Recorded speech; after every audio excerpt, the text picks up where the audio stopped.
Welcome to day 5 of our adventure. We have made it down to the heel of Italy, to Puglia, and what a journey. We had to ski across the Alps, then we picked up our good old friend that we'd stashed away 2 years ago, our Maserati from our Barolo trip, and drove that down. It got us here. We're down to Puglia, where we can start discovering some of their beautiful sun-loved wines. Exactly. I love a lot of the wines of southern Italy because it's a lot of grapes that are just grown there. There's a lot of indigenous varieties there. Greco di Tufos, the Falanginas, Negroamaro, Primitivo, those kind of wines. And we've got a Negroamaro here, which is named after Alex's sense of humour because it translates as black and bitter.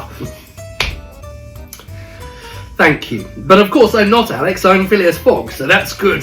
Vigneti del Salento. Salento is the kind of area around Manduria, and they make some really big, rich, jammy wines because it's hot. You know, you get lots of ripeness, lots of alcohol, and this at 13.5% is quite restrained for that region. You know, you could see Primitivos hitting 14.5%, 15%, even 15.5% sometimes.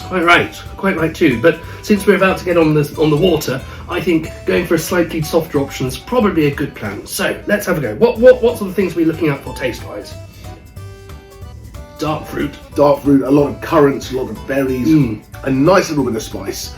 You know, it's got this finely woven tannins in there. You definitely feel them, but they're not overbearing.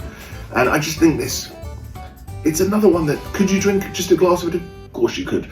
But, you know, we're talking about the food to go with this, you know, wild boar, pasta, you know, that ragu kind of thing would be absolutely fantastic with this. When I was last down there, other than, of course, some wonderful pizzas and things, we had a fabulous ragu of horse with the orecchiette, the little ear-shaped pasta that's handmade by old ladies in the streets down there of Bari. It's such a cool place. I'm so glad we're here, and definitely not in Leighton Buzzard.